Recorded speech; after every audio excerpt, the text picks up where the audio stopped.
ठाणे शहर बदलते, सोयी सुविधा येत आहेत। क्लस्टर योजनेच्या रूपाने 2020 पर्यंतच्या सगळ्यांना घर मिळणार आहे।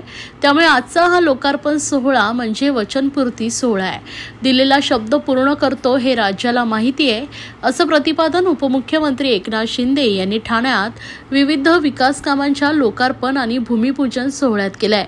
दादोजी कोंडदेव क्रीडा प्रेक्षागृहातील नूतनीकृत आसन व्यवस्था लोकार्पण, खंडू रांगणेकर बॅडमिंटन हॉल विस्तार प्रकल्पाचा शुभारंभ, जांभळी नाका येथील आनंदीघे टॉवरच्या नवीन वास्तूचे भूमिपूजन, ठाणे स्टेशन परिसर सुशोभीकरण उपक्रमाचे भूमिपूजन, छत्रपती संभाजी महाराज उद्यानाचे लोकार्पण आणि पाणी प्रक्रिया केंद्राचे लोकार्पण उपमुख्यमंत्री एकनाथ शिंदे यांच्या हस्ते प्रत्यक्ष करण्यात आले। त्यानंतर त्यांनी शेठ लखीमचंद फतेचंद प्रसूतिगृहाचं लोकार्पण केलंय, तसेच तिथे जनतेशी संवाद साधलाय। खासदार नरेश म्हस्के आणि माजी नगरसेविका मालती पाटील यांनी केलेल्या पाठपुराव्यामुळे तसेच महापालिका अधिकाऱ्यांमुळे हे उत्तम प्रसूतिगृह तयार झालंय, असं उपमुख्यमंत्री शिंदे म्हणाले। महापालिकेने आता त्याची व्यवस्था नीट ठेवावी असेही निर्देश त्यांनी दिले।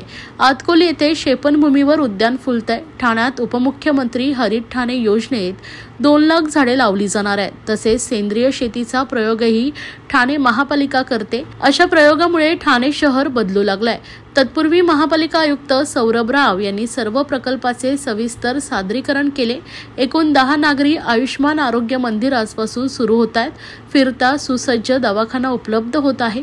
नाल्यांची कामे सुरू झाली असल्याचंही त्यांनी प्रास्ताविकात सांगितलंय। गुरुवारी सायंकाळी उपमुख्यमंत्री एकनाथ शिंदे यांनी त्यांच्या विशेष निधीतून साकार झालेल्या आणि होत असलेल्या विविध विकास प्रकल्पांचे लोकार्पण, शुभारंभ आणि भूमिपूजन केलंय। या कार्यक्रमास परिवहन मंत्री प्रताप सरनाईक, खासदार नरेश म्हस्के, महापालिका आयुक्त सौरभ राव, माजी आमदार रवींद्र फाटक, माजी महापौर अशोक वैती, मीनाक्षी शिंदे, माजी परिवहन सभापती विलास जोशी, माजी नगरसेविका मालती पाटील, शर्मिला गायकवाड, माजी नगरसेवक भरत चव्हाण, रमाकांत पाटील, रोहित गायकवाड, हेमंत पमनानी, पूजा वाघ, सुधीर कोकाटे, अतिरिक्त आयुक्त 1 संदीप माळवी, अतिरिक्त आयुक्त 2 प्रशांत रोडे, नगर अभियंता प्रशांत सोनाकरा, ठाणे जिल्हा शहर आणि जिल्हा बॅडमिंटन असोसिएशनचे अध्यक्ष श्रीकांत वाड, उपायुक्त उमेश बिरारी, उपायुक्त मिनल पालांडे, उपनगर अभियंता शुभांगी केसवानी, सहाय्यक आयुक्त सोपन भाईक आणि राजेश सोनवणे, मुख्य वैद्यकीय आरोग्य अधिकारी डॉक्टर प्रसाद पाटील, डॉक्टर वर्षा ससाने, डॉक्टर राणी शिंदे, वृक्ष अधीक्षक केदार पाटील आदी मान्यवर उपस्थित होते। छत्रपती शिवाजी महाराज मैदान येथे धर्मवीर आनंदीघे टॉवरची पुनर्बांधणी करण्यात येणार आहे। तेथे आनंदीघे यांचा पूर्णाकृती पुतळाही आहे। हे त्यांचं अतिशय देखणं स्मारक होईल असा विश्वास उपमुख्यमंत्री एकनाथ शिंदे यांनी व्यक्त केला आहे। तसेच खंडू रांगणेकर बॅडमिंटन हॉलच्या विस्ताराने येथे राष्ट्रीय बॅडमिंटन प्रशिक्षण देता येणार आहे। येथून ऑलिम्पिक पदक विजेते खेळाडू घडतील असा विश्वासही उपमुख्यमंत्री एकनाथ शिंदे यांनी व्यक्त केला। सध्या खंडू रांगणेकर बॅडमिंटन हॉलमध्ये 5 बॅडमिंटन कोर्ट असून नवीन विस्तारीकरणाच्या नियोजित इमारतीत आणखीन 5 कोर्ट तसेच मुलामुलींचे स्वतंत्र वसतिगृह, व्यायामशाळा व इतर सर्व आंतरराष्ट्रीय सुविधा उपलब्ध करून दिल्या जाणार आहेत। या नवीन इमारतीचे काम पुढील 2 वर्षात पूर्ण होणार असून येथे सराव करणाऱ्या खेळाडूंना ऑलिम्पिक पर्यंत प्रगती करण्यासाठी सर्व प्रकारची मदत पुरवली जाईल, असं उपमुख्यमंत्री शिंदे यांनी घोषित केलंय। या प्रसंगी ठाण्याच्या सर्वोत्कृष्ट खेळाडूंचा प्रात्यक्षिक सामना देखील खेळवण्यात आला। श्री छत्रपती पुरस्कार विजेते दीप रामभिया आणि क्रिश देसाई या बॅडमिंटन पट्टूचा खंडू रांगणेकर बॅडमिंटन हॉलमध्ये उपमुख्यमंत्री एकनाथ शिंदे यांच्या हस्ते सत्कार करण्यात आला। त्यावेळी ज्येष्ठ संपादक राजीव खांडेकर उपस्थित होते। तसेच उपमुख्यमंत्री निरोगी महिला अभियान आरंभ करण्यात आला। गोरगरीब महिलांमध्ये आरोग्यांविषयी जागृती व्हावी, उपचार मिळावेत यासाठी रोटरी क्लबच्या सहकार्याने ठाणे महापालिकेने हाती घेतलेल्या उपमुख्यमंत्री निरोगी महिला अभियानाचा उपमुख्यमंत्री एकनाथ शिंदे यांच्या हस्ते शुभारंभ करण्यात आला।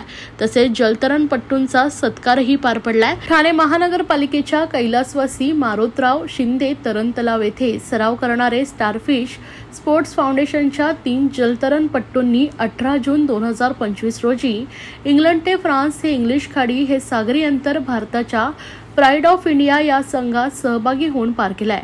त्यापैकी ठाण्याचा मानव राजेश मोरे याने इंग्लंड ते फ्रान्स हे 46 किमीचं सागरी अंतर रिले पद्धतीने 13 तास 37 मिनिटात पोहून पूर्ण केलाय। तर आयुष प्रवीण तावडे, आयुषी कैलास आखाडे या जलतरणपटूंनी इंग्लंड ते फ्रान्स हे 46 किमीचे 11 तास 19 मिनिटात पोहून पूर्ण केलाय। या जलतरणपटूंचा उपमुख्यमंत्री एकनाथ शिंदे यांच्या हस्ते सन्मान करण्यात आलाय। तसेच ठाणे महापालिका व रोटरी कौशल्य विकास केंद्र या प्रकल्पाचाही शुभारंभ झालाय। Rotary club of Thane lake city, rotary club of green city, rotary club of north यांच्या सहकार्याने आणि ब्लू स्टार कंपनीच्या सौजन्याने हा प्रकल्प होत आहे। त्यास रोटरी डिस्ट्रिक्ट 3142 चे डिस्ट्रिक्ट गव्हर्नर दिनेश मेहता यांचे विशेष योगदान प्रकल्पासाठी लाभलंय। तसेच गरजू महिलांसाठी स्वयंरोजगार उपलब्ध करून देणे उपक्रमांतर्गत 15 ई-रिक्षांचा वाटपाचा शुभारंभही पार पडलाय।